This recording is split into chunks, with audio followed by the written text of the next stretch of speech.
Today's sponsor is Kitcaster. Did you know that podcasts are a great way to grow your personal and business brand voice? Here's a secret. We all want to feel connected to the brands we buy from. And what better way to humanize a brand than through sharing your story on a podcast? Kitcaster is a podcast booking agency that specializes in developing real human connections through podcast appearances. If you're an expert in your field, have a unique story to share, or an interesting point of view, it's time you explore the world of podcasting with Kitcaster. You can expect a completely customized concierge service from the staff of communication experts. Kitcaster is your secret weapon in the podcasting business. Your audience is waiting to hear from you. Go to kitcaster.com/thismove, etc. to apply for a special offer for the friends and listeners of this particular podcast.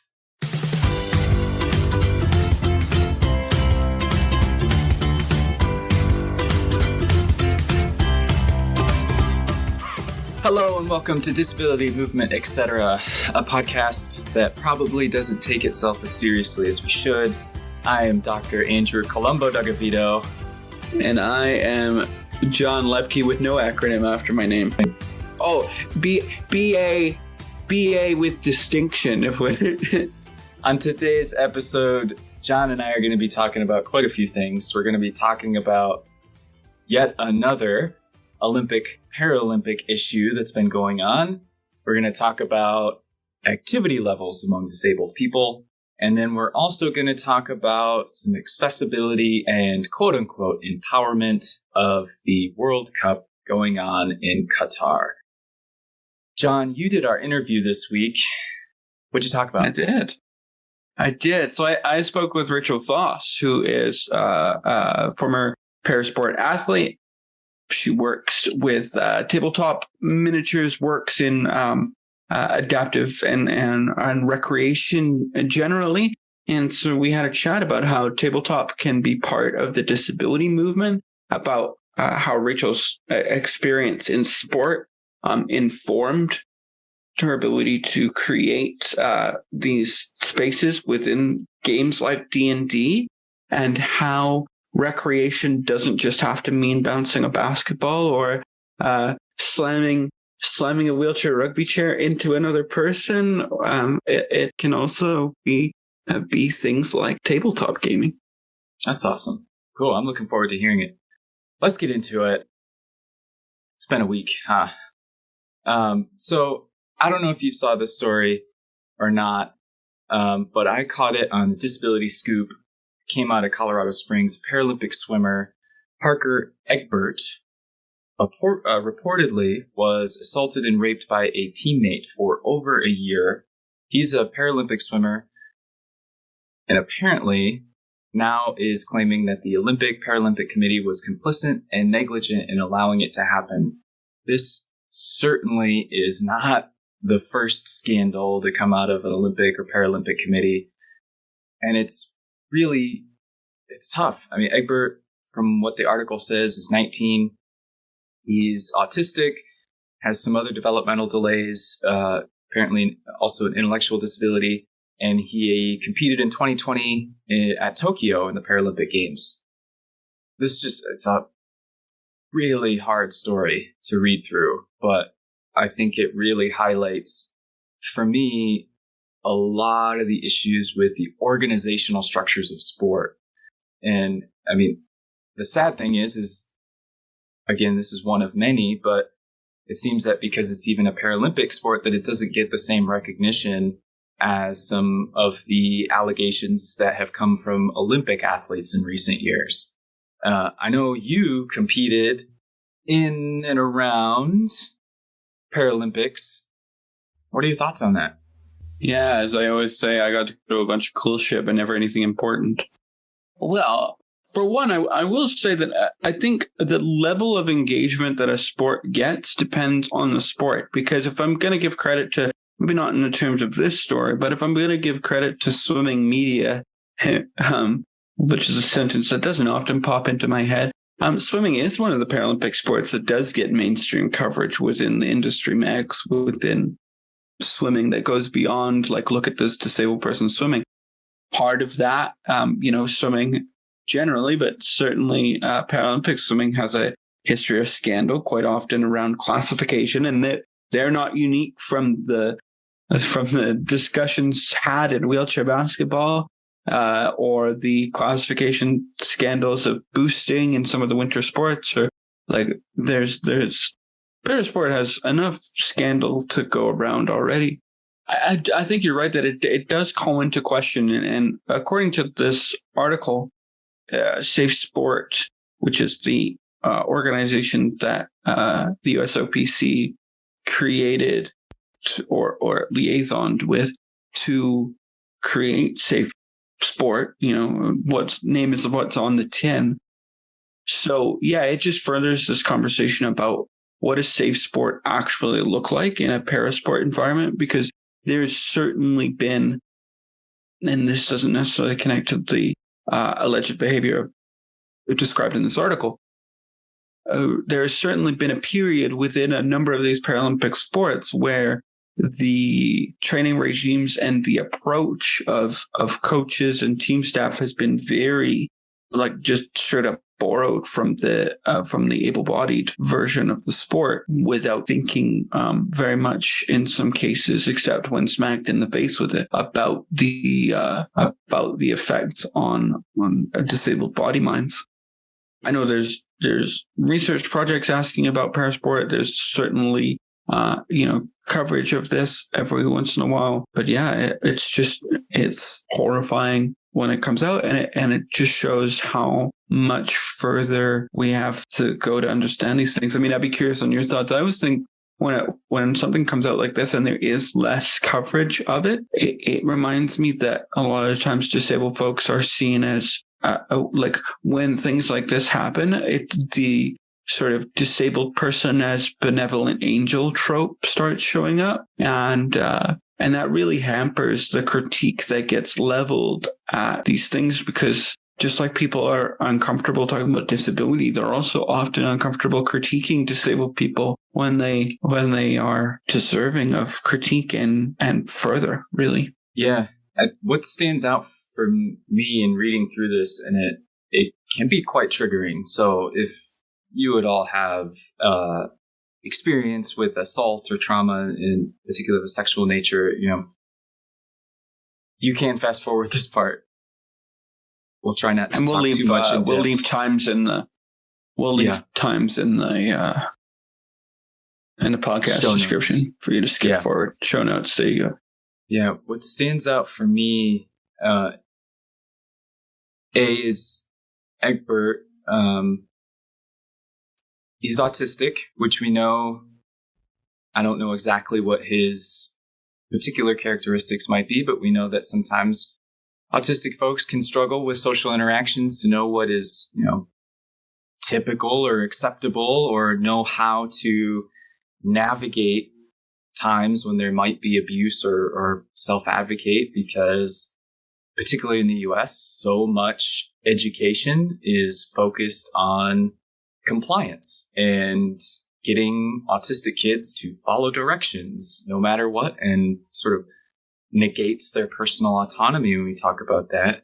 And the other piece being his intellectual disability. And I remember back when I was in high school over, 20 years ago at this point, hearing and reading about an instance of a student in my own school with an intellectual disability being assaulted, and her not understanding the sort of the whole social situation about what was going on, and sort of presuming, or I guess trusting, the individual who is ultimately their assaulter. And you brought up the discomfort that I think the broader public often has, one, in talking about disability, and I think we've mentioned it before, but this idea of infantilizing disabled people, particularly those with intellectual disabilities, and kind of being like this, like I said, sweet angel that just sort of going through and not recognize, well, this thing happened to him as an adult, as a person, and that should not happen.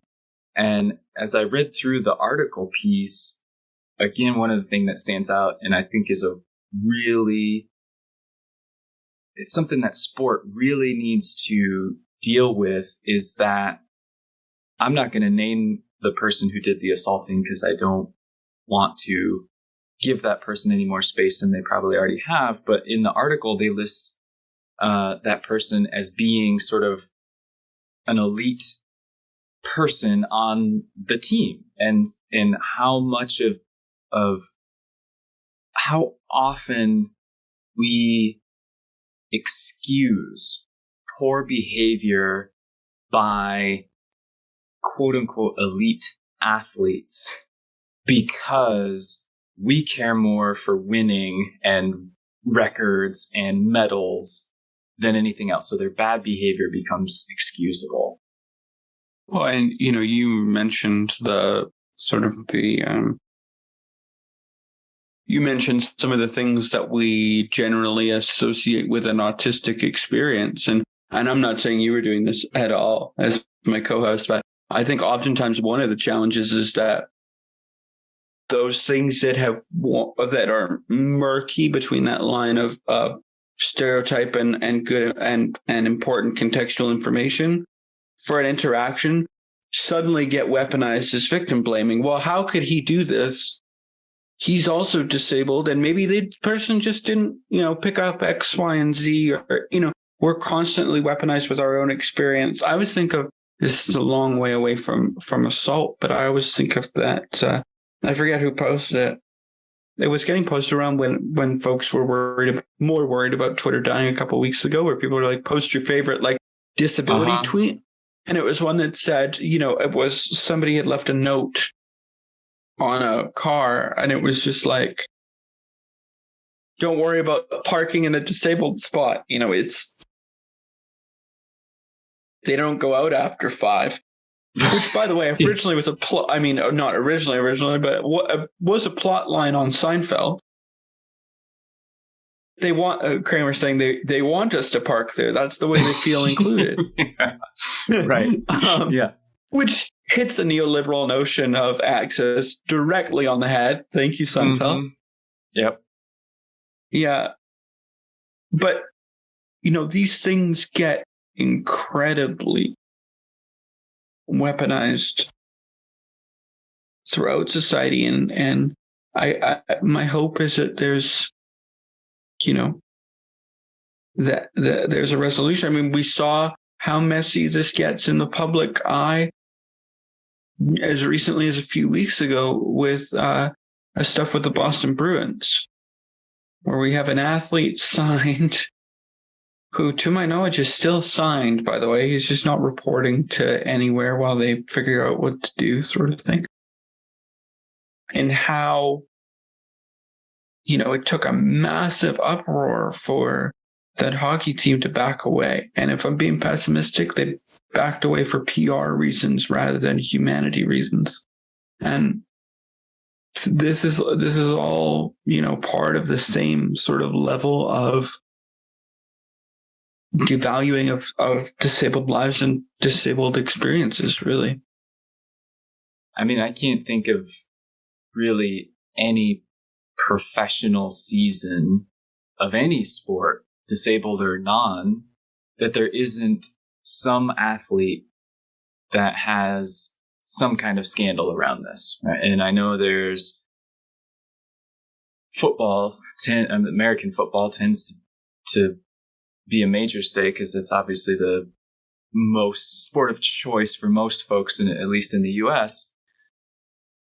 Inevitably, there's an athlete that has very credible accusations against them, and you're right, the team might step back for a little bit. They don't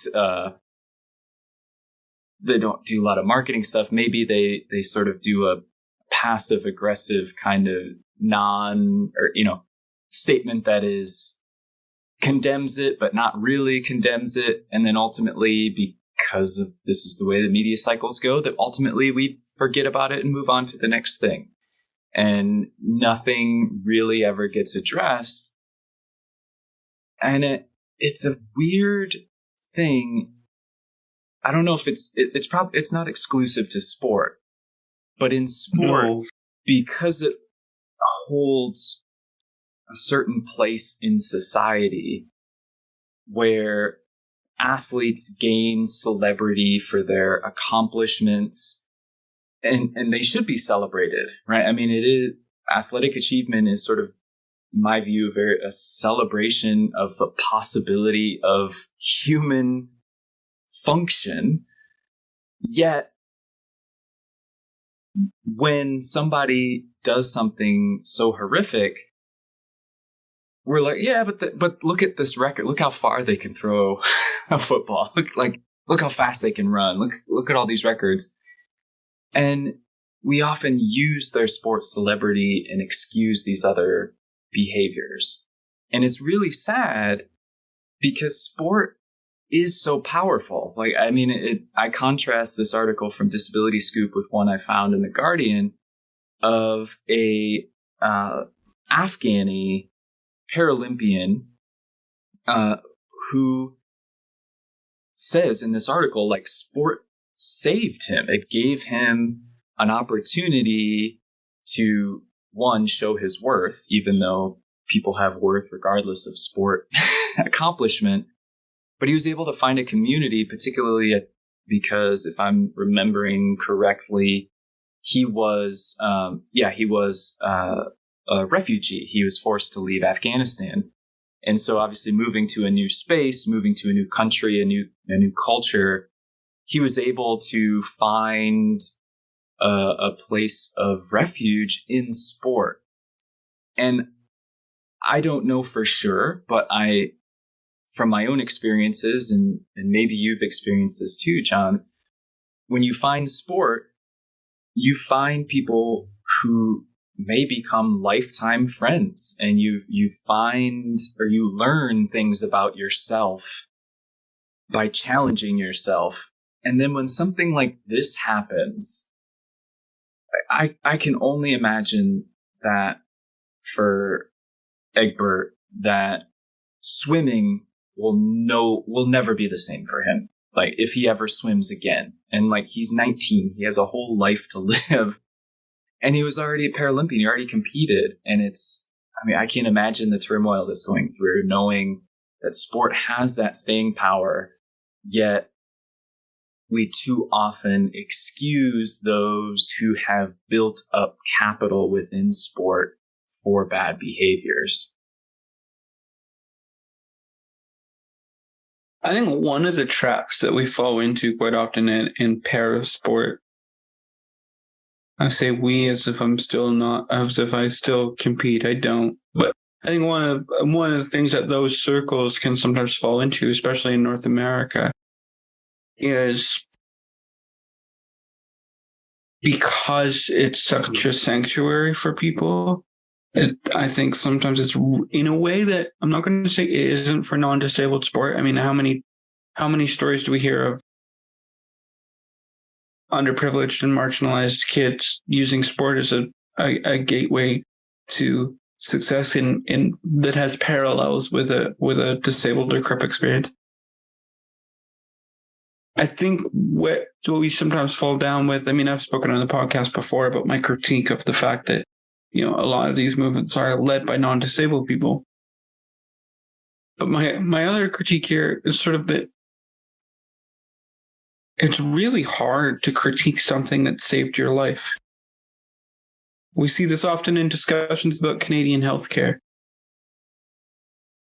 Somebody who looks at their treatment and goes, well, if I lived, hypothetical person here, but, if I lived on the border and I have an experience that in the US would have meant hundreds of thousands of dollars, and here it's free, like, it's hard not to smack that in the face. And the other way around, by the way, for people who Canada has very few specialists for, it's also very easy to look at that and go, God, if I was down there, yeah, I'd be in debt, but I'd actually be getting treatment. It's really hard for us to critique the things that save our lives. And I just think there's a higher percentage of times where that is true. I mean, in some ways with my mental health, it was. true, not near the end. If we won't go into that, well, podcast isn't all about me, but isn't that what podcasts are? In my, where I grew up, there were like 2 people that identified as disabled at my school. I saw 5, 6, 7, 8 more disabled people at my local practice.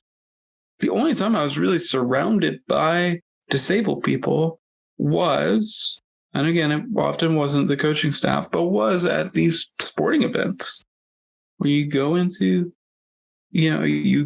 a gym, and especially at the national team level, there's not going to be able-bodied athletes.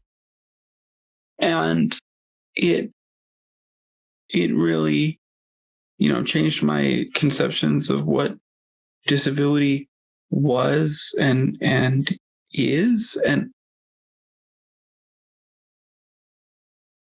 yeah, I think that, again, it's just really hard to critique the things that save us and look at it and go, well, actually,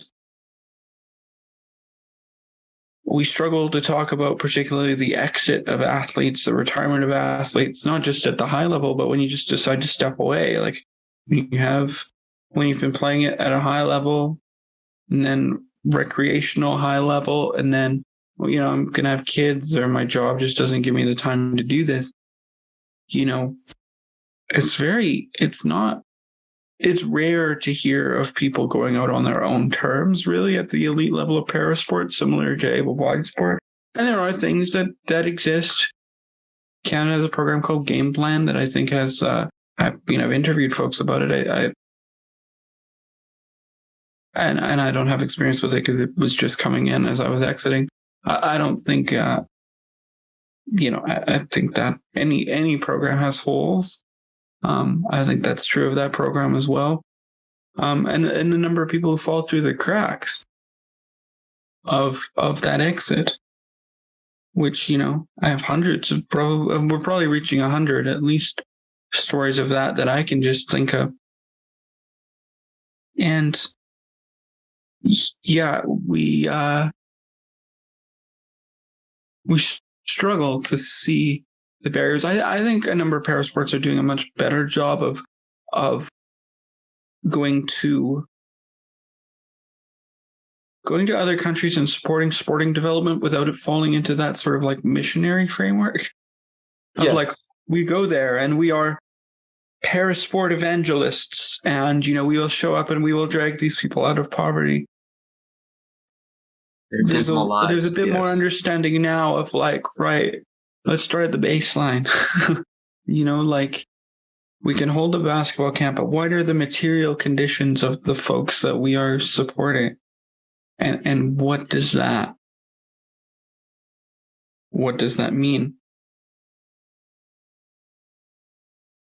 It's the piece of sport, I think, and what makes it so hard to critique sometimes is that sport is pretty universal across cultures, right? Like no matter what part of the world you're from, there's some kind of sport, right? It might not be the commercialized product that we have in Western countries, like you and I are in, but you can go just about anywhere and you see people playing soccer. You see people playing games. And if the Olympics and the World Cup and any of those things have taught us anything, is that sport can be used as a vehicle to bring quite disparate people together for a common thing.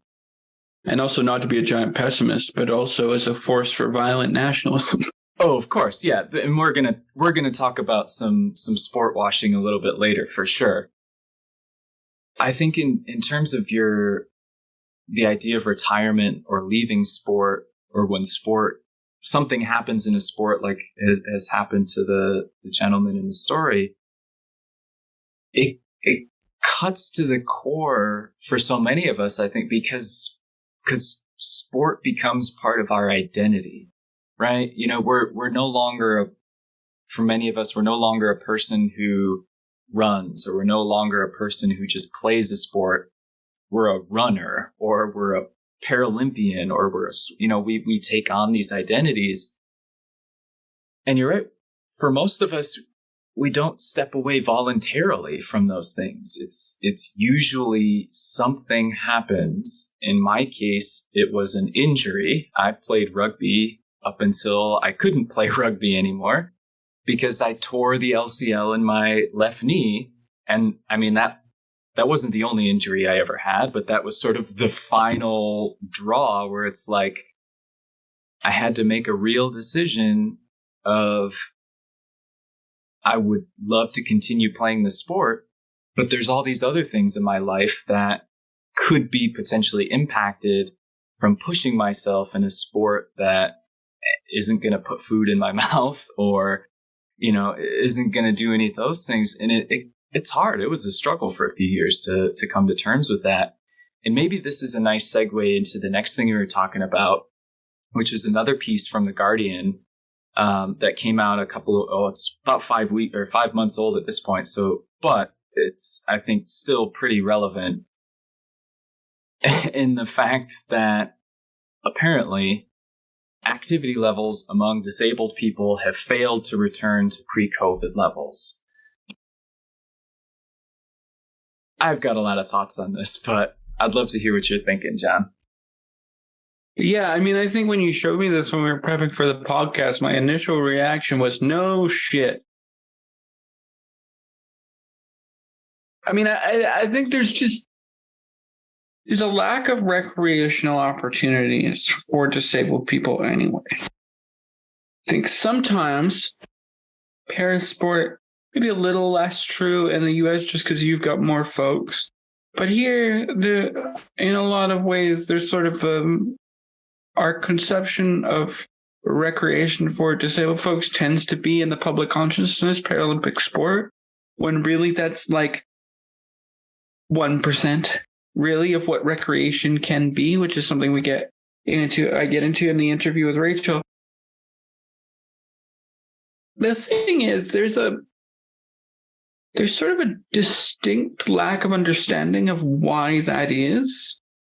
And I'm excited. I don't know when the book comes out. I'm sorry, Sarah, I can't remember the name of the book either, but Sarah Kirchhoff, who's a disabled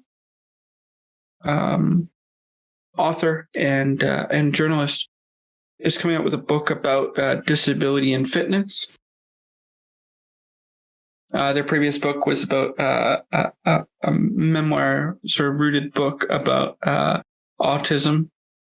The title is something like, I overcame autism and all I got was this frustrating anxiety disorder.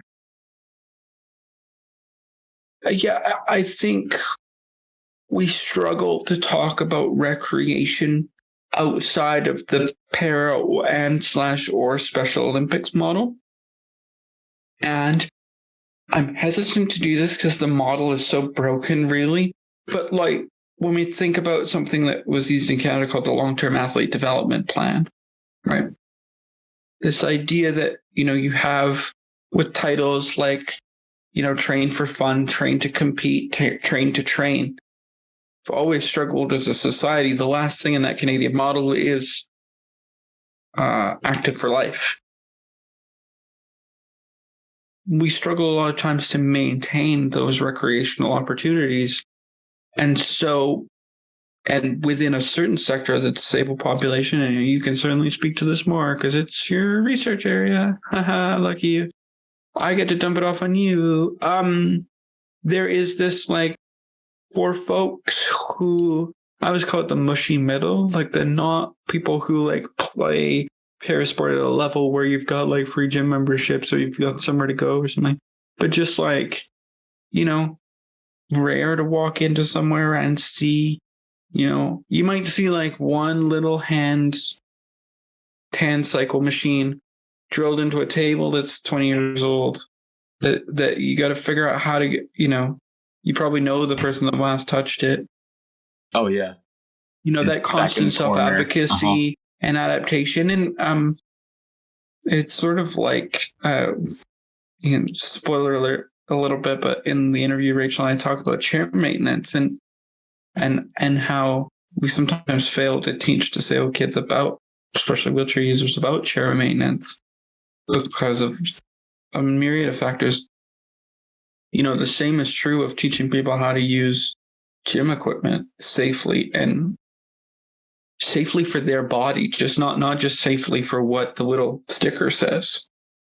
And going, okay, you have, if I take like a quad in rugby, right? Like it takes some expertise to know what muscles, quite frankly, are going to work and what's actually going to give value, because you are really talking at that level about sport fitness, sure, but also just like functional fitness, life fitness. We see so many parasport athletes, especially, this is obviously a comment at wheelchair users. So we hear often in NFL retirement speeches of rich guys, right? Well, I retired so that I could still walk around. I retired so my knees still work. And, there are a number of people in parasport who are wheeling around in absolutely wrecked shoulders because, and it's not like, oh, I'm just, I won't walk as much. Like it's, oh, I guess I won't go anywhere as much.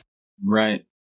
Yeah, and that was an interesting piece of this article. It's a report from a study, I think, that's going on its third year at this point. But apparently, around 42% of disabled people in this study, they classified as inactive over the past year, which was essentially taking, as they defined it, taking part in less than 30 minutes of physical activity per week. And it just goes to everything that you were saying, that we don't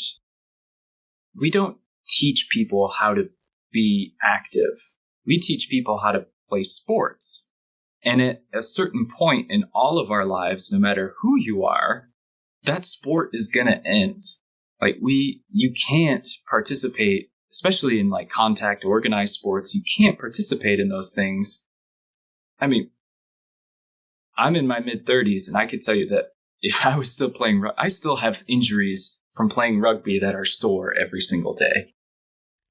When did you stop playing? 26, about 10 years ago is when I stopped playing. And I played for about a decade. So I played most through college and into my young adult professional life. I think I was okay. I wasn't the best, but I enjoyed playing it. I made lifelong friends. But my perspective of this also comes from being a physical educator. So in my previous life, I used to teach in public schools, and I taught elementary school, and I taught kids how to play and move their bodies and learn motor skills. And in my time from then, I've gone on, as you say, this is my topic area, it's my research area. I've gone on to look at how we do those, how we teach people and what folks have, what skills they have as they become adults. And disabled or not, people don't know how to be physically active. And because of the ways we pitch sport or even physical activity or how we define it, people think it has to happen in a certain way, in a certain place, and it has to look a certain way. You got to have the $200 Under Armour sweatsuit, and you've got to have the $25 membership, and you've got to listen to the loud music, and you've got to know the difference between these 3 weightlifting bars, and you've got to, it's all tied up in this sporting mentality. And also, trust a wheelchair guy to take a crack at running, but I remember being at appointments when I wrecked my back in 2011, which further disabled me, but whatever. Keeping that long story short, sitting in a waiting room for some physical therapy treatment, and the whole room being the running club. And I'm we're overtraining. And these aren't not that they're not athletes. They're not trained. They're training to stay active ostensibly. This wasn't like a cross country, whatever. It wasn't the collegiate team, even though it was in the university. And you just go like, where did we go wrong? I mean, we went wrong a number of ways, but in our messaging about how sports exists, because I think there is a rightful resistance, and some Paralympians will get, owly about this. Elite parasport athletes will get owly about this. But there's a rightful critique from disabled folks who don't fit in either by aptitude or physical disability. For example, Ehlers-Danlos not being classifiable for the Paralympic Games, things like that. Rightfully frustrated at the Paralympians that make it sound like sport is the cure of all ills. Now, I will say, I think that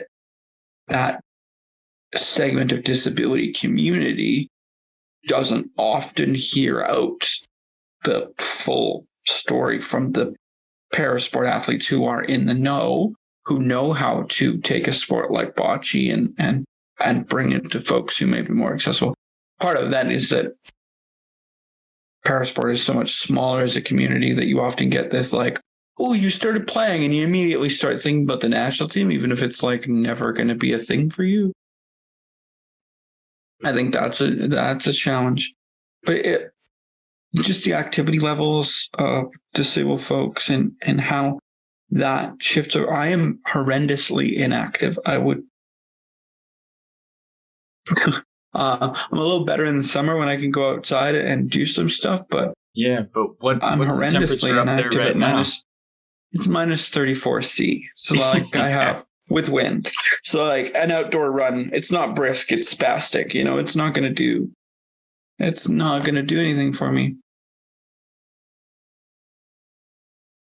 Yeah, our activity levels have been historically low.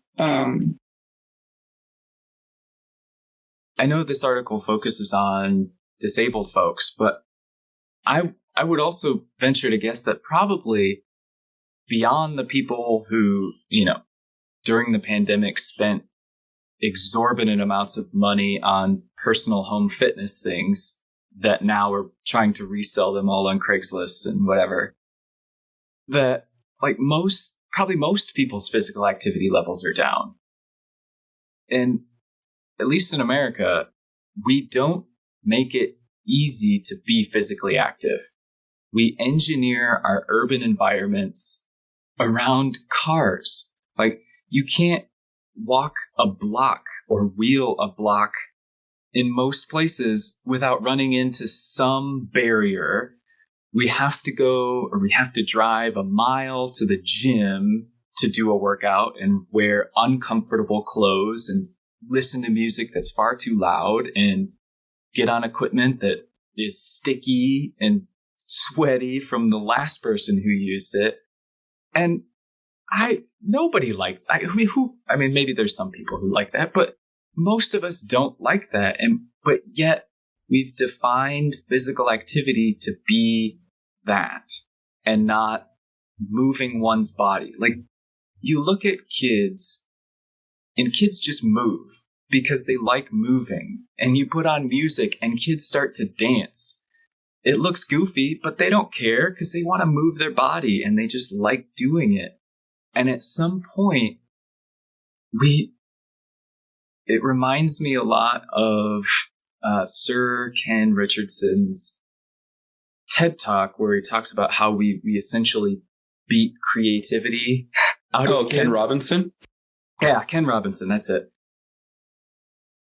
I think we do the same thing in terms of physical activity. We force people in, we tell them to sit at desks in school for hours on end, and then we replicate that in a work environment, and we don't let people just move to get up and go. And I think some people found a benefit of that during the pandemic because we couldn't go to the gym, we couldn't go to these spaces.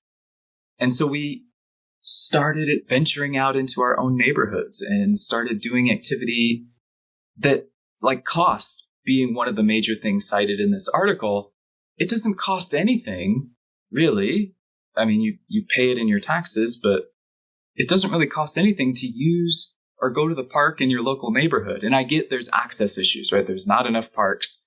There's often not safe ways to get to those parks.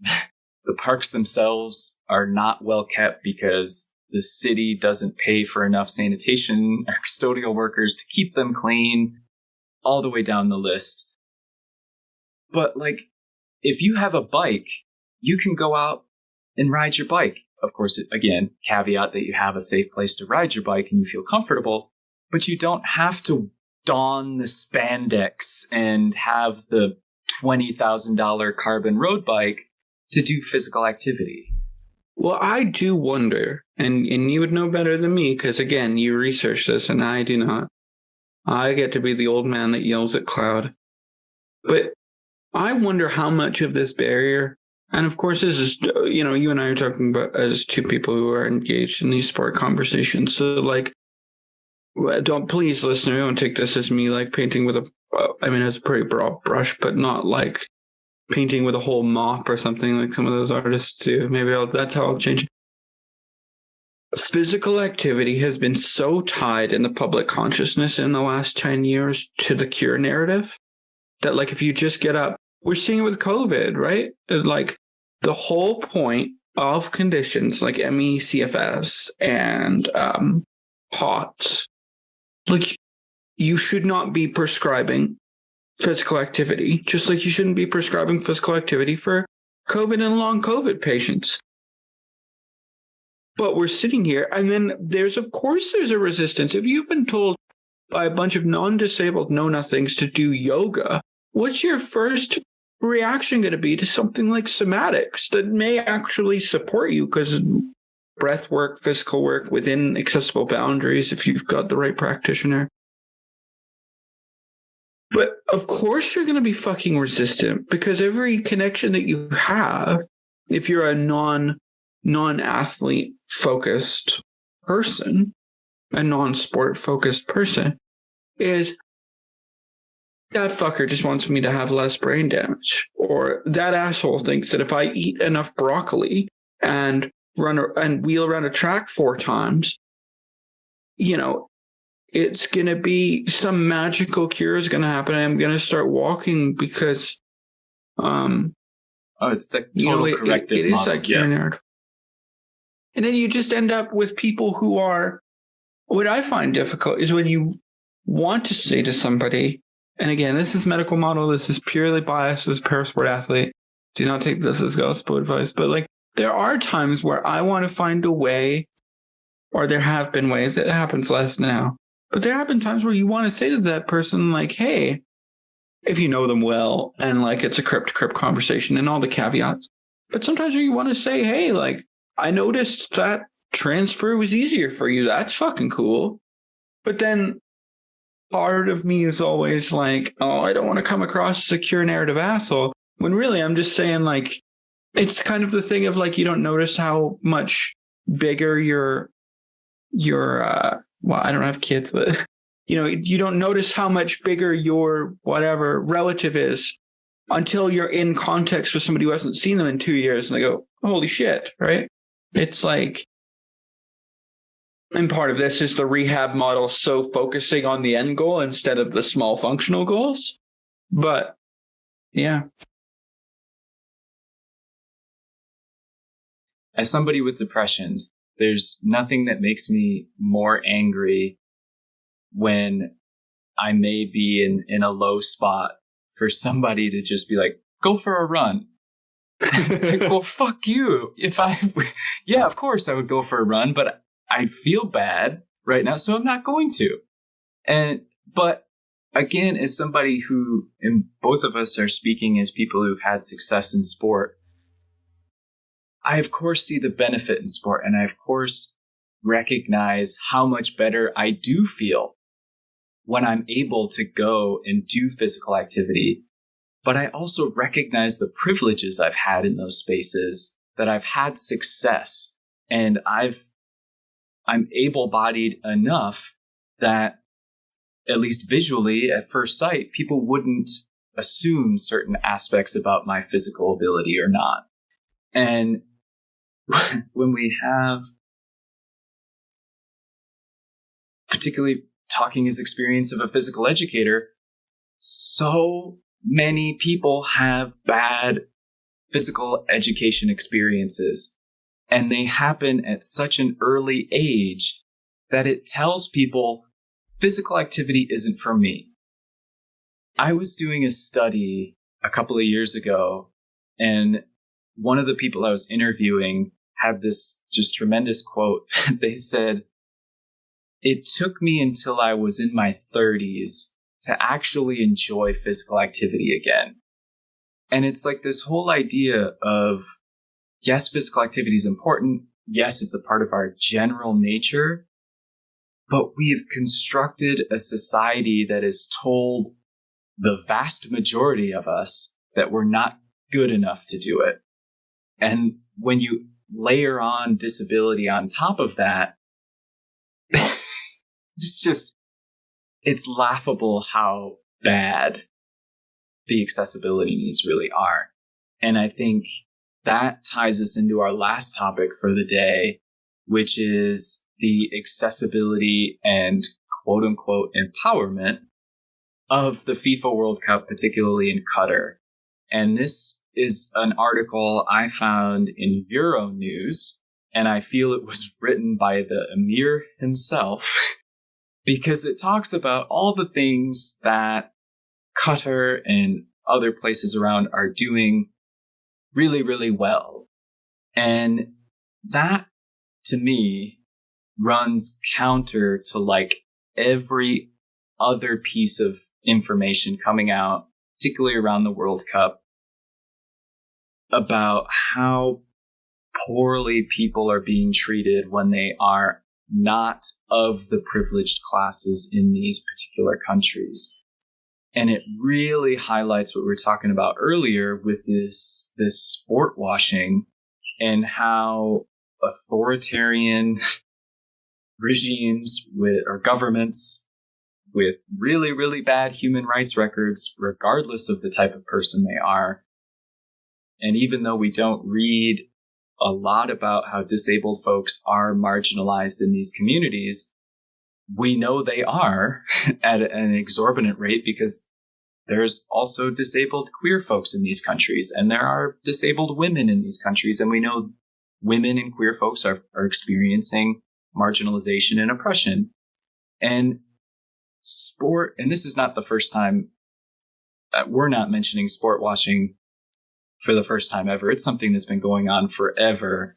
I mean, I was reading an article last night about this, and the whole idea of like Mussolini, prior to World War II breaking out, Italy hosted the 1934 World Cup. And 2 years after that, literally right before World War II, Hitler and Germany hosted the Olympic Games. And they used sport as a way to show off this hyper-nationalistic thing. And we forget about it. We're like, oh, because we watched the sport. And I've watched the same thing with Qatar and the World Cup. And it's been hard as somebody who enjoys sport and enjoys watching sport and is kind of excited that the US made it into the knockoff rounds this year. It really sucks that I have to like compartmentalize the fact that all this other really shitty stuff is going on while also the event is happening. And we totally forget about it. And we see this with multi-sport events, even down at sort of the national level, not just the international level of like, you're at a multi-sport event and suddenly there's no homeless people. And you're like, oh, that feels somewhat intentional. And then you find out that they've sort of all been rounded up for a couple of weeks so that they're not, what they used to do with the Pope, really. That happened. I remember hearing something, I think it was the last Super Bowl in America, wherever it was happening. There was an article about how I forget which city it was in, but that essentially they were rounding up the unhoused who were within, however many city blocks away from the stadium, and just busing them to neighboring towns and essentially dropping them off and saying, "Go, good luck." And I mean, I grew up in Michigan, and I went to Detroit sporting events my whole life. So I went to see the Detroit Tigers back when they played in the original Tiger Stadium, not Comerica. Not Comerica Park. No, the original one that had a fucking couch in right field. Like literally in the seats, there was a couch. There was a seat you could purchase tickets to. I went to the Silver Dome watch the Lions lose every week, and I've gone down to Joe Louis Arena when the Red Wings played. And for a long time, I mean, Detroit's a gritty place. I love it. A lot of formative experiences in Detroit.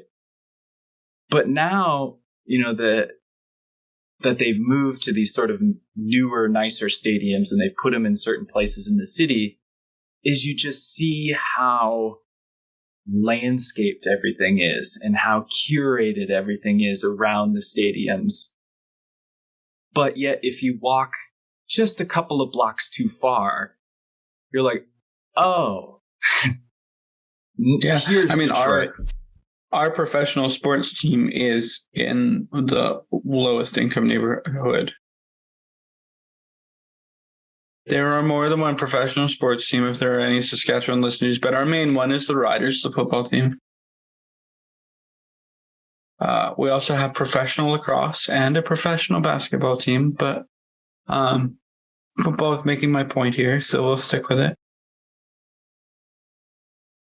Yeah, and I think, one of the things that strikes me for the World Cup is, there's some really needed conversations. And again, I'm a cis straight dude, so, take this with as much salt as needed, listener.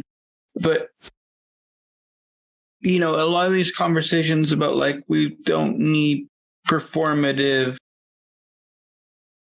people coming to bring attention to this issue and, campaign and get thrown out for show around to LGBTQ plus advocacy. And I think that's a needed conversation about when other countries or other, individuals take it upon themselves to, perform what this was. I think some of the teams were pretty chicken shit about not wearing the armband, because what are they going to do? Ban all of you? It's the reason. I mean, it always makes me laugh that the Olympic ban on protest is also true at the Paralympics, when disabled people's identity is political. Our existence is political. But anyway, I'm going back to the point about sport is political. It's always been political. It's never anything but. For sure. And going back to before I sort of leave the note on the mantelpiece, I guess, about the connection. I hope that disability community in working on this stuff heeds that note of like, we need to figure out the best way to support people in these countries rather than evangelizing about what disability advocacy should look like. Well, that's what it looks like for us. I think a lot, and this is a hop, skip, and a jump away, which is funny for a wheelchair user to say. But anyway, it's a pretty big triple jump. But journalists from the South talking about how particularly in states like Kentucky, where there's like, stop seeing Kentuckians as one solo thing, one like monolithic group, yeah. Monolithic Southern, lots of stereotype wrapped into our view of like a standard Kentuckian or a standard Appalachian. Pick a group, a standard inner city Detroit, citizen. Because what do we get? Or we get coverage like, was it ESPN that bought a house just for kicks in Detroit, or is that Sports Illustrated? Like one of the articles, this was years and years ago, but maybe it wasn't a sports mag. There was a mainstream sports outlet or a mainstream outlet that bought a house to make a point right at like the worst dregs of the Detroit housing drought, really. But how flight away from the city. But you're right, like Detroit, you would know the geography better than me, obviously, but like I remember the conversations about we're putting the stadium in Auburn Hills. Like what? Yeah. Why? No, yeah, it's a really funny thing. And I don't think this is at all solely related to Detroit. It's probably most major cities where it's like, oh yeah, this is the Detroit whatever sports team. But the Superdome was in Pontiac, Michigan, which is like a solid 45-minute drive from downtown Detroit. And that's where the Lions played. And it's just how we look at those identities. And I think what I'd like people to take away from this segment is that rooting for sports and rooting for sports teams and athletes is great. We're not saying don't do it, but also I think we need to recognize when certain powers that may be use sport either as a distraction or in some form to excuse really, really bad behavior. And the U.S. is certainly not a stranger of doing really bad things to most marginalized groups. But when we put it onto a national level, it can really drown out struggles. And when we add in that layer of disability, again, it can become that missionary, like we're bettering folks, or that folks don't have the autonomy and agency to advocate for themselves, so we must swoop in and do these things for them.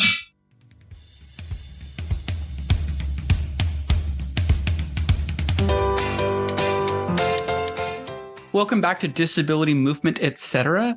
I'm here with Rachel Voss, athlete, sports and rec staffer, accessibility in tabletop gaming consultant, creator. Welcome to the podcast, Rachel. Thank you for having me. I'm super excited. Great. So, you and I have known each other for, I was trying to figure it out a while ago, 10 years-ish, or we've been Facebook friends for 10 years-ish, both when we were in previous careers, if we can talk about that. Can you tell me a little bit about, your entrance into this stuff at beginning in Parasport, or perhaps you're going to surprise me and tell me that it was long before that, but can you tell me a little bit about how, movement and sport has impacted where you are now? Yeah, of course. So when I was born seemingly typically developed, and even when I was like running around and I was playing sports, I was either doing martial arts or I was swimming or I was playing basketball or field, or I'm from the St. Louis area. So I had to play baseball. And then my dad's from Indiana, so I had to play basketball. So I had like a whole bunch of sports happening. And then the day after Christmas, 2002, I woke up from a nap and I couldn't walk due to the spinal AVM, or arteriovenous malformation, that's wrapped around my spinal cord that caused a spinal stroke while I was sleeping. And then even after that, it was less than a year later, I was very fortunate to, while I was in my recovery, having a physical therapist whose husband was on the wheelchair basketball team in St. Louis. And so she beat it into me and my family that I was still an athlete. I would always be an athlete, even though I now use a wheelchair, I'm still an athlete. And so that was really important in my recovery. Like within the first 2-3 weeks of me, that was the motto that we were saying every day. So movement was really big in my recovery, as well as within less than a year later, I was playing wheelchair basketball. Right. And I attempted doing softball as well. And so I was I was just naturally good at basketball before. I felt like I was pretty good, decently, imposter syndrome coming in. I mean, I did make Team USA a couple times, not Paralympic level, but, off-year levels, I suppose. And so I do have some like basketball skill, I suppose. And I do feel all of my field records from juniors are still stand. So that's cool. And some of my weightlifting ones too. But, for me, wheelchair athletics, besides just movement, the socialization aspect, I had never seen kids my age that also use wheelchairs. And so having that connection with my team, and learning while we were at tournaments, just hanging out around the pool, how you get back into your chair. How do you do this? Or this is how I do it. And just learning through experience and learning through having the accurate representation you need to be able to do that was really beneficial for me in my development as a human. I feel as a disabled human. And so I love our junior experience. And that's where I ended up going to the University of Illinois. And that's where our meet cute happened, I suppose. And we met at basketball camp, right? Or was I coaching at that point? Was I already? I don't know if you were coaching. You were either you would have been in your last year or still playing, something along those lines. Because I went the year that I was at the elite camp, which is the year that I remember. It was this is going to sound, we've got to name people that were there at the time to remember. This was it was the summer before Nick Gonshin would end up being on the team because he was my roommate and provincial team captain and all the rest of it. Hi, Nick. If you're listening, you probably aren't. And one of those times where the sport and the basketball and the track people were all in the same room blabbering together, which is how I got to know Jill Moore White as well, and some of the other track folks that I probably wouldn't have. You say working at playing for Team USA in the off years. Whenever people ask me about my athletic accomplishments, and I certainly didn't even get to the level that you did, but when I talk about, like being on these exhibition teams for Junior Team Canada, I always say, I got to go to a bunch of cool shit, but never anything important. And that's just sort of how I feel about it. Yeah, I understand that. Yeah. And can you tell me a little bit about, now the work that you're doing both for the recreation, your day job, so to speak, and as well as the stuff with a Party to Access? Yeah, so recreation is really important. And that is something that has been true to my personal life as well as my career. And so I am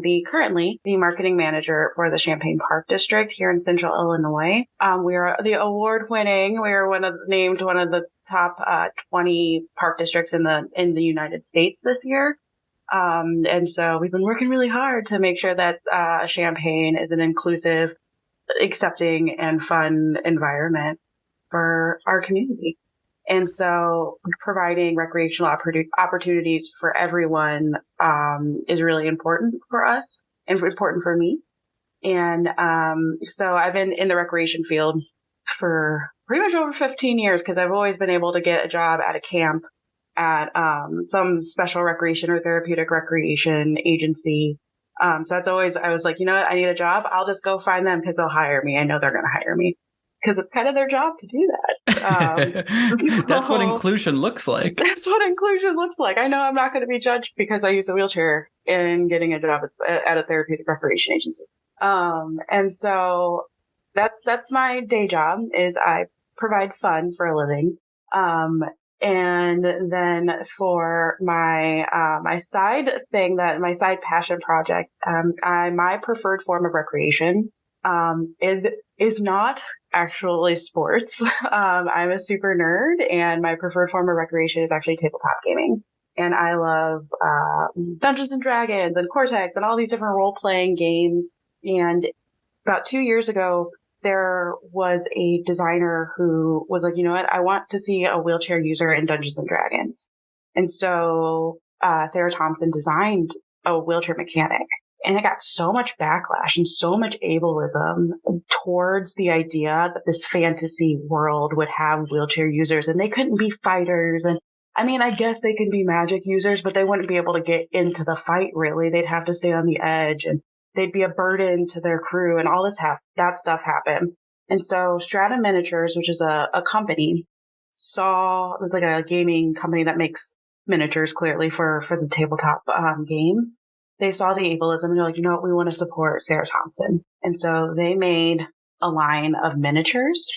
Their first 4, the first wave, one of them is the Elf Rogue, and I saw it and I straight up saw myself for the first time in a fantasy world in a combat situation. And like at the time I had like long hair and I had the like undercut, and that's exactly what the mini looks like. And I was super pumped, and I jumped into the comments being like, oh my God, I feel seen, all this fun stuff. But it was riddled with that ableism again of just like laughing at the idea of a fighter that uses a wheelchair and all this stuff. And it made me so mad.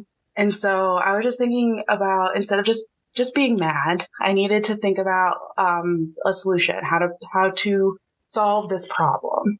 And so the first thing I thought of, some of the comments that we were hearing was, it'd be too expensive for these adventurers to have wheelchairs that do the fun magical stuff. And I was like, they're too expensive. We're in a fantasy world, aren't we? Like, yeah, we can't magic some dollars together.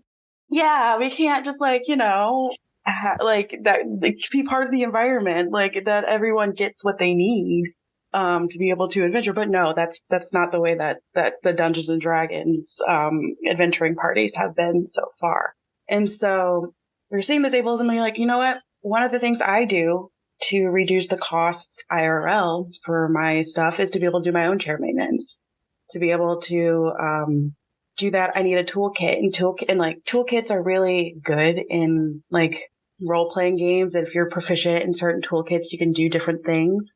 And so I made my own Chairsmith toolkit for Dungeons and Dragons, and to be able to fix and make fantasy wheelchairs.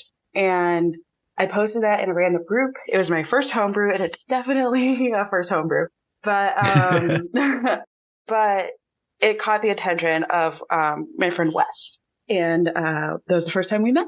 And we decided that Wes is also they're a power chair user, has CP, and they were also sick and tired of seeing the ableism that against wheelchair users. And so we decided we were going to team up and create Forge Ahead Party to Access to be an accessible guide to role-playing games.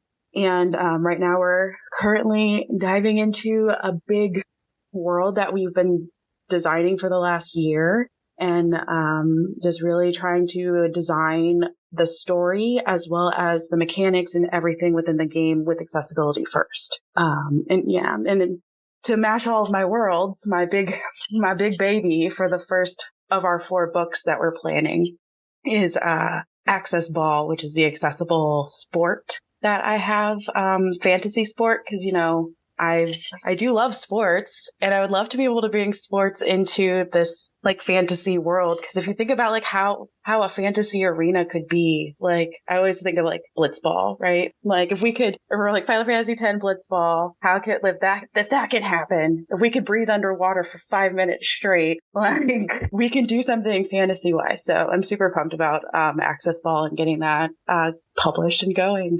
Yeah, you mentioned earlier this whole like, well, of course, like in a fantasy world, they can't be fighters and they can't whatever. And to go back to our sports experience, like I remember being in the UTA, University of Texas Arlington gym for the first time and seeing all the Dallas Wheelchair Mavericks alumni, some of whom are like, I'm forgetting names, but 6'4", 6'5", and it when you're sitting in the chair, because this is going to sound odd to maybe a non-Parasport listener, but the people who have as one of my former coaches used to put it, the perfect proportions for wheelchair basketball, like very long torso, almost no legs. So they look way taller than even they are. And it's like, well, no, those people are, and they're lovely, most of them, but it intimidating enough. Like, how can this not translate into like a fantasy world, especially in a history in the US? I mean, maybe this is going a little too sociological, but like, especially in a world in the US where like the conversations about disability are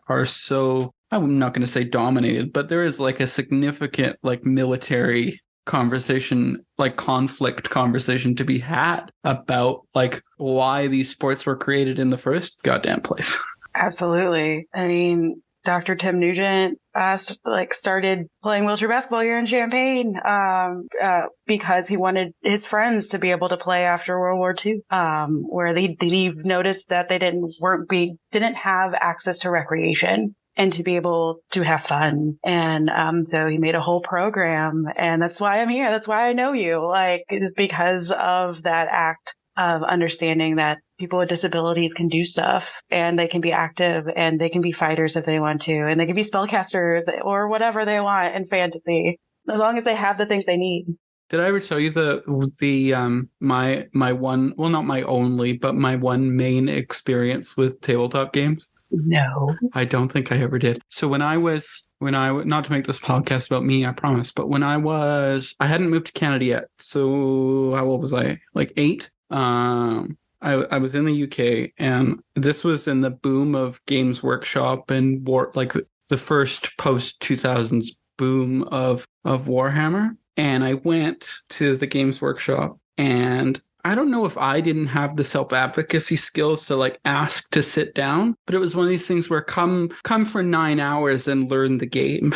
And I'm an ambulatory wheelchair user, but I stood for 9 hours at a table to learn how to play the game, and then could not walk for 3 weeks. Oh my gosh, no, that's terrible. Well, and like I look back at it now at like, 29, almost 30, and go, well, that was stupid. Like, I mean, that's ableist language, I guess, directed at myself, but like that was ridiculous. Why did I decide that was an accessible decision for me, really? Well, that, and plus the environment that you're in, everyone else is standing. Everyone else was probably forced to like do that. And like for you to be the first one to say there is that inherent ableism in the room if that's the way that they're going to run the entire workshop. So clearly that workshop was not designed with accessibility in mind. No. And at the time I probably probably used a walker to go into the workshop in the first place. A walker that, by the way, I got one with 4 wheels that spin, and I shit you not, it was, the physio was like, why do you want one with 4 wheels? And I'm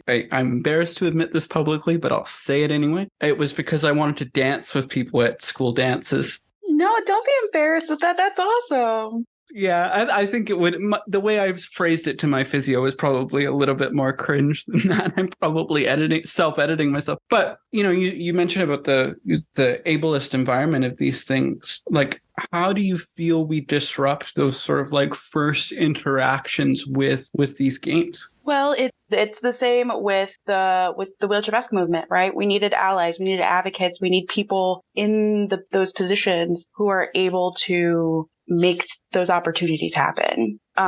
We need people with disabilities who have the energy and time and resources to make an organization like we are, to speak up against that and show exactly where these holes in disability representation we are seeing that is directly translating to the ableism we're seeing within role-playing games, which then is the ableism that how they see people with disabilities in game is how they see people with disabilities IRL. So what we really want to do, one of the things in tabletop games is that because this conversation is so new, right? Like you had said, like the conversation in the United States has been going on for a long time. This conversation has been going on for decades. But in D&D, in role-playing and tabletop games, it's been less than 5 years, mainly probably less than 3 years that this conversation has happened. And so right now is the best time to start chipping away. Like, we're not going to make giant slashes. We're not going to take giant chunks of the ableism out. Don't get me wrong. We can nip away at people until they're comfortable with seeing people with disabilities and interacting with people with disabilities in game. Because once they're more open to these interactions in game, having another, like a teammate, a comrade that has a disability and still seeing them be awesome, just like them, once they're able to do that in game, they're going to be doing that in their communities. They're going to be able to translate that understanding and acceptance of people with disabilities right off that table, and they're going to go straight to their communities and make a difference there. And so I think it is so important right now for us in the tabletop community to really address this so that it'll make everything else better. And I feel like, correct me if I'm wrong, because I, journalist, arts administrator before that, whatever. I'm not in adaptive. I mean, I'm in and around adaptive rec, and occasionally I do pull back the former glory and go do a guest spot at a university class or something. But, you mentioned your way into, your primary form of recreation is tabletop. And I find that there's such a bias when we talk about recreation to connect it to things like wheelchair basketball, tennis, bocce, canoe, pick a sport, right? And we don't get back to those forms of recreation that are less thought about. Yeah, like going to the movies is recreation. Binge watching TV shows can be your preferred form of recreation. Playing board games, playing tabletop games, like role-playing games, playing video games, that's recreation. And it's important to acknowledge and understand what your favorite thing to do is. And that changes over time. Like I said, in my 20s, it was basketball. I was either playing or I was coaching. And now I'm utilizing that knowledge into my new preferred form of recreation, which I've been playing for like 10 years. Don't get me wrong. It's been a long time, but, it's still just, you have to understand that recreation is how you have fun. And yes, you need to be able to be active sometimes, right? So for your body's health, of course, but recreation doesn't have to be a sport. Yeah, you mentioned that connection between parasport and this tabletop work that you're doing. What lessons do you take from those at a guest 15 years of playing sport that you now are bringing into this newer realm of tabletop advocacy? Well, there's a lot of lessons that, of course, that you would learn through adaptive sports. I could go into small fine details of making sure that you're setting yourself up for in the space. So that if I play as myself currently in a weekly campaign. And so I utilize my wheelchair basketball principles a lot, in combat, in understanding how I need to position myself to, be the most successful in that situation. I know that that's super detailed, but then I expand that out into design. I think really the not necessarily adaptive recreation principle, just an accessibility thing that I really try to grasp onto when I'm designing and advocating in the tabletop community is the curb cut effect. Is understanding that we can design mechanics and we can design source books and how the materials and read and how they actually look on the page. And we can design all of these things with accessibility first and design it for people with disabilities. And then everyone would benefit after that. Making sure that there's, that's probably the biggest thing in that wheelchair sports kind of realm, because when you are in wheelchair sports, especially high level wheelchair sports, you just become an advocate. You have to become the advocate because you are what is seen as the highest level of what wheelchair potential could be. I always think of the times that when my when my CP is bad. No, when I'm highly spastic, because it's, listeners, it's minus 34°C outside where I am in the world right now.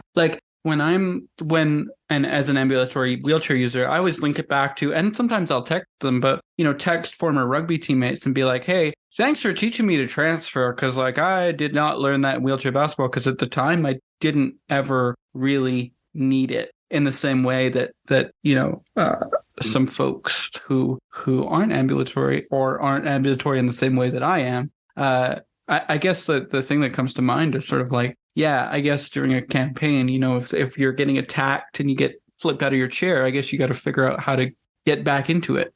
Yeah. And understand your kid. I'm playing myself, so I know how myself would do it. Right. But if you're playing a character that isn't like yourself, you have to know and understand and take the time to really think about it. Yeah. Wheelchair basketball mechanics come into so many things in my brain all the time. And then fixing wheelchairs, that's definitely a thing that I am super thankful for that translate IRL, having to do that IRL, but then in game, being able to like fix your chair like on the fly is really, really nice. I still find so many people, and I was lucky, and former teammates will laugh because I was the first person to go to the team manager and be like, help. But like I learned so much about, like, there was a British program that I was part of that. I mean, this was 30 years ago, so I don't actually remember the name of the thing. But like, they teach you to go up and down an escalator and like up a curb cut, and you'd have to play tag with your parents, and your parents were also thrown in chairs. And it wasn't like a simulation type deal. I don't want to go down that whole rabbit hole. But, you know, the skills, or I remember one time on a national team trip, and I won't name who was at fault for this because let bygones be bygones. It didn't really matter that much. But I was the only person, coaches or players, for the junior national team to remember to bring a pump on a trip. That is a skill. I'm just saying, like, real MVP. Like, if you remember to bring a pump, you are everyone's best friend in the gym. The entire gym's best friend, because every other team would forget to bring the pump, but you'd bring it. And somebody would pop a tire, and then you'd be borrowing it, and then you were just hoping it came back to you at the end of the night, really. Cause or you're going to be checking everyone's equipment the next tournament. Yeah, suddenly you become the one thing I do love about rugby is the names that because they have so many more maintenance and like support staff than we ever had in basketball. I do love like the Seattle rugby team. They call their support staff that they have the pit crew, and they have their own shirts and stuff. And I just love the like adaptability and accessibility that gets created when it's like, well, I blew my tire, I got to fix it, or I got to limp it home, and this is going to be a funny story. And that's the thing, is that people with disabilities and people who work with people with disabilities are such great problem solvers. And people who, like I said, people who work with us, and then people like us, people with disabilities, again, I'm saying it like all the time. We are such great problem solvers. And that translates really well to role-playing games too, because role-playing games is just collaborative problem solving into a story. And so I want to follow every single disabled role-play gamer, because I know that they're going to come up with some of the best like solutions to the crew's problems. I get excited every time, less so in a tabletop thing, but I think it's applicable. Like when I see, I've forgotten their name, so I won't guess as to which one of disability advocates, but they're in Canada, and I'll put it in the podcast notes if I manage to find it afterwards. But they kept having people grab onto the back of their chair, which is like such a common experience for wheelchair users, especially everyday users. I find the parachair users have the version of this where people decide that they're like a shopping rack or a laundry rack, and they can just like put stuff on in the middle of a bus or wherever. But this person's partner created handle covers for their chair that look like dangerous little spiky things, and BB's pins. There's a bunch of like cool looking compression gear and stuff. Like, I find that sort of like, oh, I need it, I can't find it, so I'll make it. I mean, I always give the example of, you know, in wheelchair basketball, high five to the first person who realized that snowboard bindings made good waist straps, right? Like, yeah, those click straps. Yes. Click straps are the best. And yeah, exactly. That it was designed for snowboards or things like snowboards. And it's like, you know what? We could use it. Absolutely. I love the look we used. I don't know about you, but I used to get a very funny look because you'd always go, there's no point in going and buying some $70 set of snowboard bindings. So you go in and you go, can I have the mismatched, ugly, you don't know where you found it? Can you bring out that box? And can I find two? I remember, and I do remember who did this. I was at a tournament once, tournament that doesn't exist anymore in Toronto called the Spitfire Tournament. And there was something wrong with my fifth wheel on the back of my chair. And I went to Adam Lancia, who was a national team with Canadian national team. I said, hey, do you have anything? Because like my team's out or whatever, or I didn't bring enough of the right thing. And he just pulled out like a big toolkit size thing. And all it had in it was washers for the back of your fifth wheel. And I was like, yeah, this is somebody who's been in the sport probably like 15 years by then that was like, yes, I do have every size of washer that has ever existed. Washers are a hot commodity in the wheelchair universe. But then I don't know about you. I find that, and maybe it's just the circles that I'm in, I find that a much more common experience of knowing how to put a chair together from people who were in this sporting community as opposed to people who like weren't exposed to activity or weren't given those opportunities. Yes. The average age for a kiddo in the US, at least, wheelchair user to start sports or getting active is 14 years old. And so that's a lot of that prime time learning window.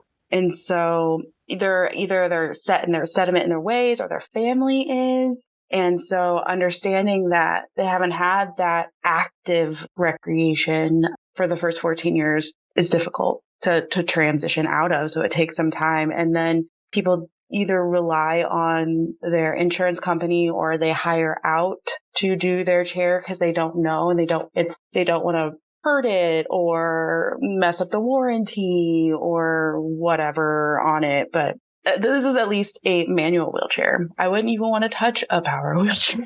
No, me either. The closest I've come is the foot plates can tend to be somewhat the same, or at least they connect often in the same way. So the number of times that I have pulled out is not insignificant, that I pulled out my toolkit and go, okay, I can finagle this enough for you to get home. I can't do much more than that. Go take it to the local place. And that's difficult. That's so hard. To have to rely on that. Especially for like you and I'm going to make an assumption, but like from memory, like you and I can flop out of our chairs and like screw some things together and throw some stuff around. But when transferring into someone's power chair is a performance and an event, it's a lot harder to have those discussions. And I think that's what we see when we have these sort of stuff up with airplanes and breaking chairs and stuff. Like one of the camps, maybe the camp that I met you at, I remember because they phoned me and I got an answer with somebody with a very southern accent because it was Delta, which I think is headquartered in Atlanta. So whatever. That's why it sticks in my head.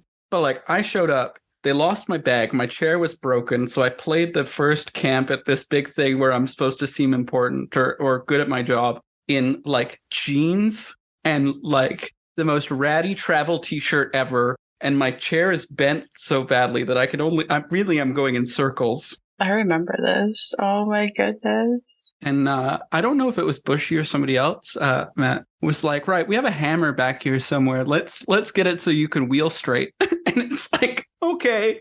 But it's like, that's sort of like the approach so often. Have I ever told you my lost wheelchair story?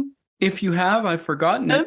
Well, I haven't told the listeners that United Airlines it's one of those, I was supposed to show up, I was supposed to be important. I had just, that year is 2007, I had just done my first IWAS team, and I set a South African shot put record and all this stuff. I'm supposed to flying into NJDC, National Disability Juniors Championships or whatever. Thinking, I'm like, yeah, I'm awesome. This is great. I'm going to be like, people are going to know me. And then they lost my chair. They lost my everyday chair. And they wouldn't admit that they lost my chair. And they weren't going to let me have a chair to leave. And I'm like day one at NJDC. And so they give me a chair that's wide enough that I can fit my luggage in it with me. And it had a giant red pole. And so that's what they gave me to roll into the host hotel at NJDC. And all the coaches were giving me shit because they were like, oh, we can bring our old chairs back out, Rachel. Like all this stuff. Luckily, Tylight let me borrow a chair all week. And then I had my basketball chair that was drove there in a trailer. But it took them 7 weeks to admit that they lost my chair. It boggles the mind. I remember one time I was looking out the window. I think I was the only one that cared because on the team that I grew up on, because in Canada, like able-bodied people can play. And I remember we were looking out the window, and my team was the type of team where at the time it was like, I used to fill out the score sheet as the youngest person. It was really easy because a lot of them were related to each other and a lot of them were 4-5. So it was like, right, I put down 7 of these people, and then I put down like the 4 disabled athletes. But we were looking out the window and we saw the like loading staff or whatever throwing basketball wheels at each other like they were frisbees, and you like call the flight attendant over, and you're like, I have an issue. $500 frisbees. It's like, I have an issue, and they're like, what is it? Like, do you need a Coke or like whatever? And I'm like, those two things that they're throwing together are worth like 1,200 Canadian total. So like, can they stop doing that? Or if they're going to do that, can they at least not do it when I can see them doing it? I would appreciate that. Oh my gosh. I don't remember what tournament it was, but it wasn't international. But, you know, speaking about the wheelchair maintenance and stuff, I certainly noticed that when you go to events, I mean, even domestically, and you go to an event where like somebody doesn't have like the provincial funding program is crappier, or they haven't been able to do the thing where like, you know, somebody who knows somebody who has a wheelchair that you can borrow for 6 months until you nag your medical provider into something. You know, it's interesting, and I'd be curious on your thoughts of this. Like when you see that, because the biggest disparity I so often see in disability is the equipment kids are wheeling around in. It's like, well, no wonder you feel like you can't do anything. You, like you said, you could fit your luggage next to you. I mean, the free chairs that, and I'm privileged, but the free chairs that they give you as a kid in Saskatchewan, they judge how wide they're going to do it by like how wide your feet are. And I have giant feet compared to the rest of my body. So like I was in a 16-inch wide chair. I think this one that's vaguely in camera shot, although the podcast isn't visual, is like 13 and a half. Like I was driving in a boat, essentially. Yeah, and like you wouldn't be able to use your hips and like your oblique muscles the same, and right, like it is so unfortunate, the disparity in understanding. Like this piece of equipment is not just like something for you to get around in. It's the thing that gives the person independence and freedom.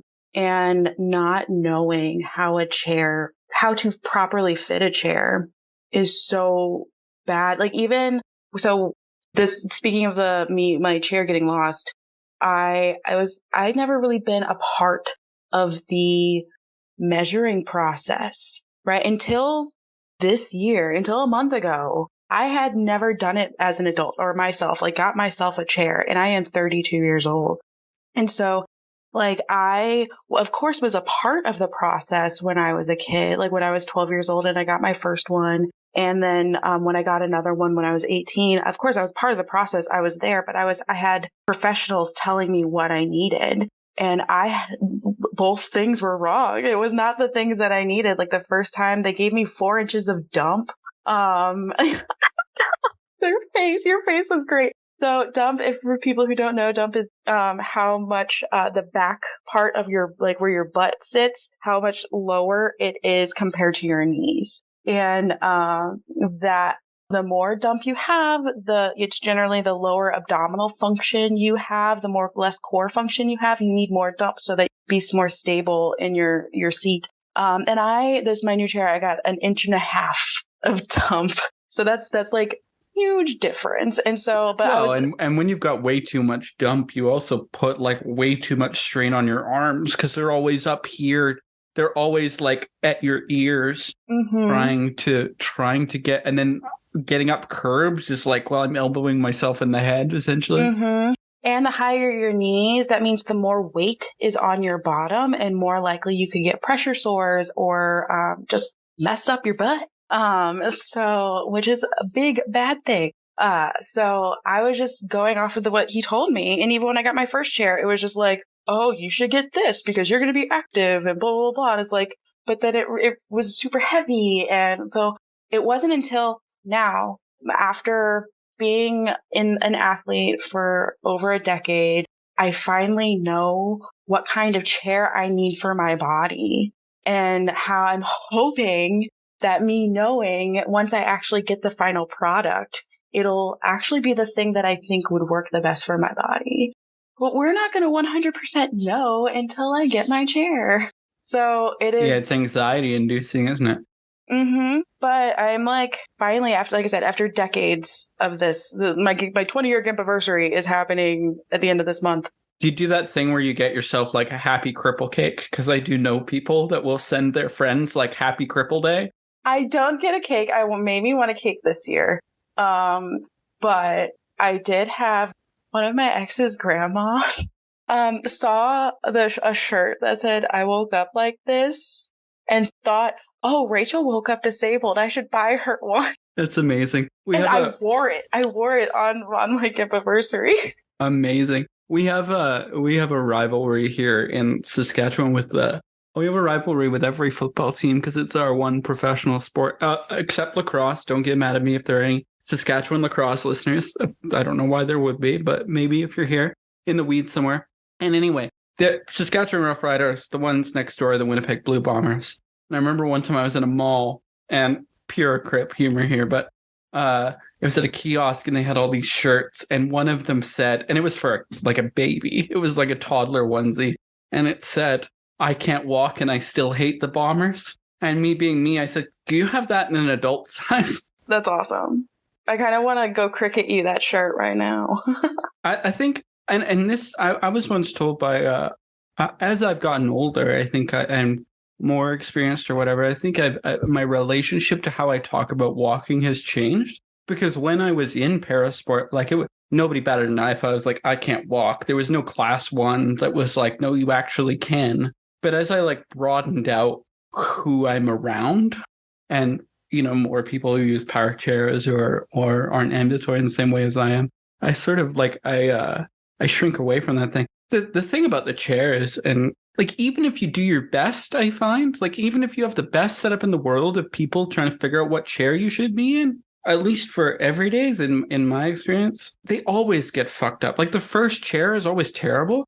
And I feel horrible. I mean, I feel horrible for that anyway, but I feel horrible when we see the sort of like newly injured 21 to 25, and that they're not going to get another chair for 10 years. So these formative sort of crip years are spent in a thing they can't move. And we just sort of, I don't want to say we accept that, but it becomes far more of a reality. I feel like I wish there was like a better system of being able to get a new chair, right? Why can't we have just, I know it's different, right? It is different. Everybody's body is different. So, but like have like an actual car dealership, but chair dealership, right? Where you're able to sit in a chair and being like, "Ooh, I don't like this, but I like this." And you're like, "Oh, I know exactly like the measurements of that." So we can like piece it together, because close is better than being not close, and like eventually you fine tune it until you're good, but you need to like also have those education elements of why this is, what is this called? What is the center of gravity? How does your body sit? Like with my body for center of gravity, it took me a really long time to understand that I'm extremely like front heavy. Like I have like long, heavy legs. My weight is not distributed in the back very much. And so I need my center of gravity to be farther forward than what the standard measurement should be, or it's super heavy for me to do a wheelie. And that's difficult. Like if you're fighting your body essentially. Exactly. So, but it took me how many chairs to realize that I am front heavy and that I need just a little bit of assistance on how my chair is set up. And it makes the world of difference. Like half an inch makes a world of difference. I've found, I won't call out who this was in terms of a wheelchair provider because I don't think it's helpful, but I found that sometimes we fall into the like, especially with something super, I mean, every disability is variable, but like for me, like I'd go to a provider and I would say, this was more in the sports chair realm before I figured out what I was doing. And they would say like, if I was like phoning around or whatever, this actually happened mostly with a rugby chair. It's like, well, I have the measurements here for this CP that we also know. Like it would be fine. They wouldn't be saying anything they shouldn't be, but or anything. I don't want to make that assumption.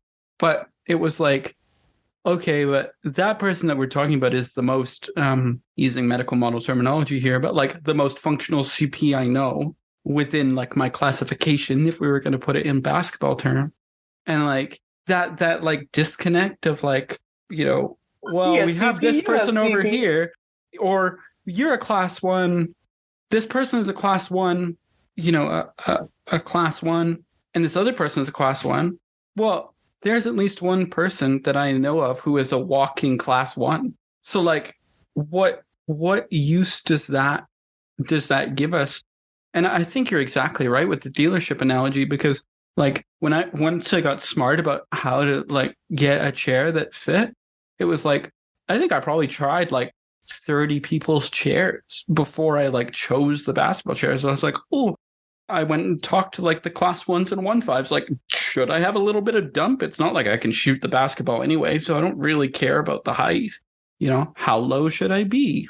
And bringing back to that, like fixing the chair, like it took till my, whatever this is, 4th chair to realize that if I wanted to do repairs, I needed single-sided forks. What was I doing with forks that required like minute hand function to be able to like put my front casters back in? Right. Like it's these tiny, tiny things. Yeah, and it's even like cushion choice. Like I don't like the air up cushions because they always pop, and I don't like the padded cushions because they're hard to get clean. And it's like knowing like even just the cushion of what and some cushions are good for others and some cushions aren't good for others. And there's so many variables, but you need to be able to try them and not just like order them online. Or you get fun weather things like my backrest is welded because it snapped at minus 30 something, you know, because the metal just was on the side that slots into the little, it's a J-back, so the little like holder things. Yeah. Just did not survive a Saskatchewan winter. No doubt they were designed in Texas or Florida or some such place that was more worried about like it's wonderfully texture or sweat wicking from the material. So I'm going to guess that was what it was more focused on. Well, you know, to bring it back around before I let you go, because I thank you so much for taking the time. Where do you see, you know, we've talked about this adaptation within, you know, sport and movement and all those things. Like, where do you see the future of accessible tabletop going when, as you said, it's sort of in its infancy? The tabletop industry is growing so fast, so much. Fandoms, all fandoms across the board are getting their own role-playing games, so you can actually experience being in the Avatar universe or being in Tales of Xadia, which is the Dragon Prince universe. There's so many different RPGs that are being created now. I can see. I'm hopeful that more disability representation will be coming out of these games, because a lot of directors, a lot of actors, a lot of writers and filmmakers are creating and playing Dungeons and Dragons and Cortex and all these other role-playing games. And our stories, the movies, the TV shows, all the things that we're seeing, they're coming out of role-playing games, whether we know it or not. They're being born because of role-playing, whether it's a standardized game or just writers spitballing role-playing. So I'm hopeful that if we can get our foot in the door, our crutch in the door, our wheel in the door, whatever you use for mobility, we can start seeing more and better disability representation in media overall. I have one more question about that, if you'll indulge me. So one of the things that I'm always curious about, you know, we talked earlier about how athletes tend to, like, even on the scale of parasport, tend to come in later, and they also last longer playing sport. I mean, Pat Anderson is the shining example of this at the moment, but also, I mean, there are quad tennis players that are in the quad division that are in the late 40s, early 50s, and still competing in the, you know, world top 25. I was thinking the average field thrower is like 40. Yeah, because they got to figure out. It takes them 10 years to figure out their crip throwing motion, I would imagine. Mm-hmm. A little bit. It takes time.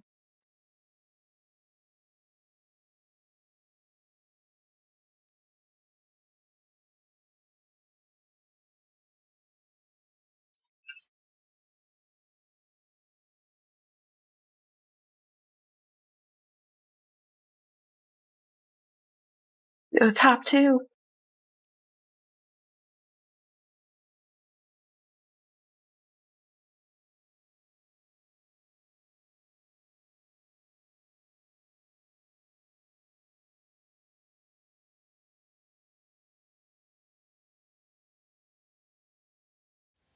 I'm curious when we talk about these age things, like, Do you think accessible role playing is at the point where those conversations are happening about players who are coming to understand themselves as disabled, either in their senior, at the older end of the spectrum of role playing gamers, or just people who are coming to disability later in life?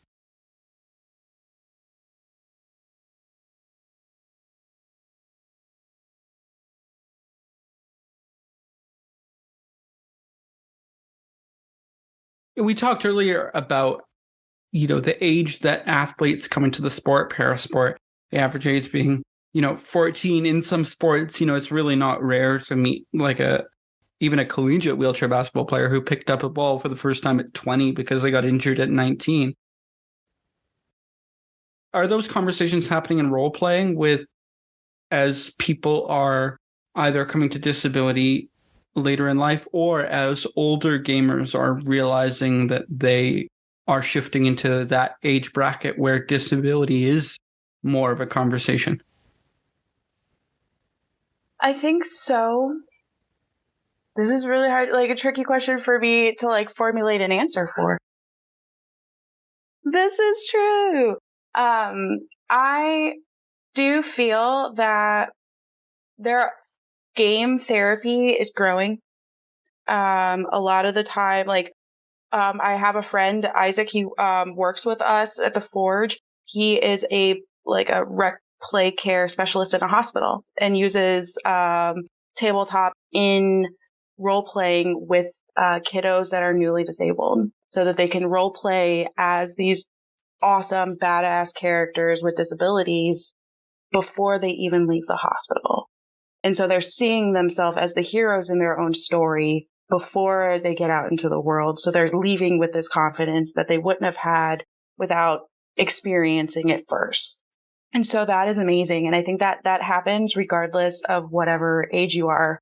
A lot of the times in role play games across intersectionalities, right? A lot of people end up finding out that they are actually identified, they're non-binary or they're trans, or they're able to explore themselves differently and understand and learn more about themselves through role play. And that is very common.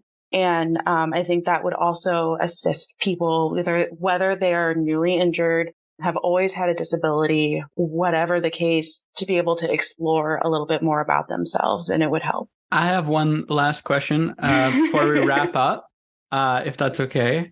And that I'm realizing now that I forgot to prep you for this question, so it's absolutely okay if you don't have one. But Andy and I have this thing that we do where we pick a crip, or I'm the pessimist, I sometimes pick an anti-crip of the week. So I'm curious if you have a disabled person that you know. I mean, you don't have to know them, but who you follow or who you've seen doing some work this week that you want to, as the saying goes, give some flowers to. Well, I always want to give flowers to Jill Moore. I'm always trying to be like, Jill Moore White, love her. So let's just give it to Jill. We'll give the flowers to Jill. Thanks so much for taking the time, Rachel. Yeah, of course. Thanks for having me.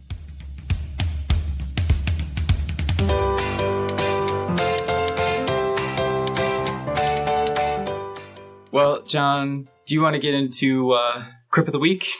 Yeah.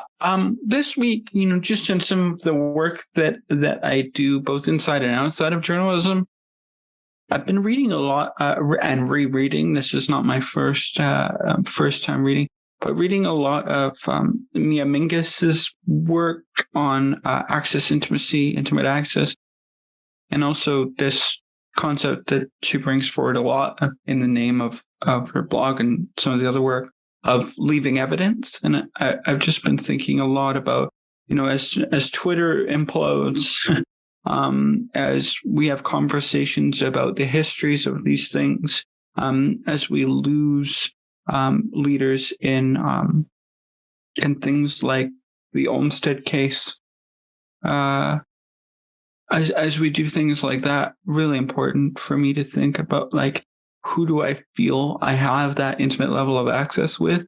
Why is that? And how can I leave evidence in a way that doesn't just re-traumatize me and the community as somebody who is crip and disabled. And as an addendum to that, I've also been thinking a lot.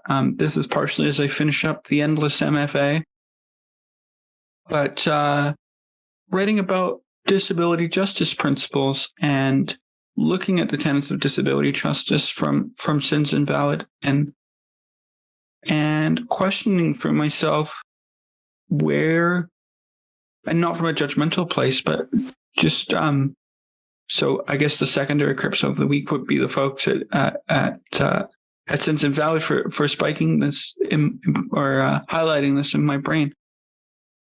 Disability justice is anti-capitalist. I'm not a great anti-capitalist. I'm not a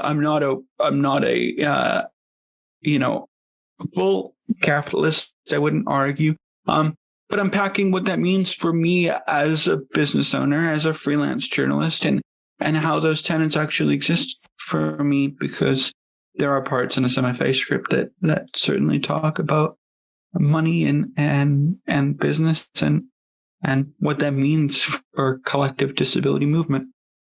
What about you? Who's your crip of the week? So I think it ties in nicely to what you were just talking about, but my crip of the week is a group of people, and it's the UC Access Now group, which was initiated by University of California, Davis graduate students, and is now expanded to 5 of the California system campuses. But they have been organizing and demanding rights for disabled students to access the California systems. And I think it's a part of that labor movement. It's a part of that justice movement to try to make sure that needs are met. And we don't just stop because we have the ADA, but moving beyond that. And particularly a shout out goes to Megan Lynch, who was the founder and original organizer of that initial group. But they've been doing some great stuff, and they've won some really important battles over the last couple weeks, but they're still struggling.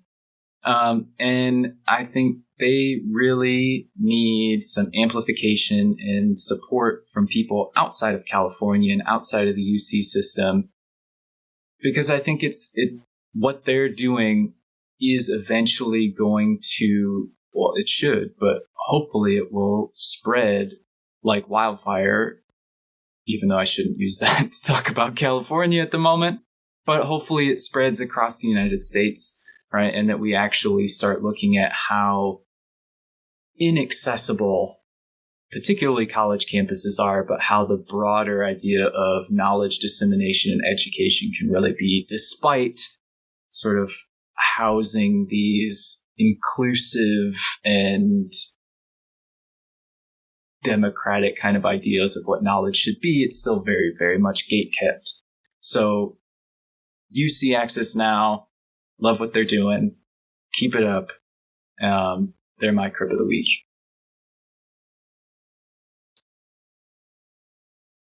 Fantastic conversation as always. I love hearing from you. Hopefully everybody enjoyed. We'll see y'all in a couple weeks. Same to you, Andy. See ya. See you in a couple weeks. Bye-bye.